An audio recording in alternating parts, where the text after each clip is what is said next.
buhay pa siya guys, oh. Gusto pa niyang tumakas. Ala! Ganyan! Ala!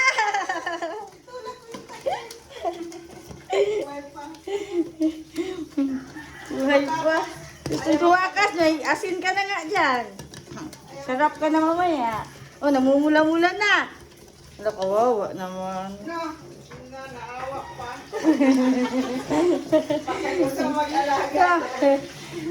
Biruin mo kung ikaw yan naging alimango na. Wow, tapos... Tutuloy na talaga siya kaagad-agad kasi Oh, gusto po niya tumakas. pagtanggalin yung ano niya na. Wow, Ikaw din yung kawawa. sarap ka na mamaya. Gata na may kalabasa at tangkong. Ulam ka na mamaya. Ulam ka na mamaya. Na, hindi na. Wala na. Hindi na siya, ayun.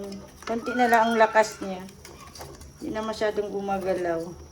Wawa man. Wala na.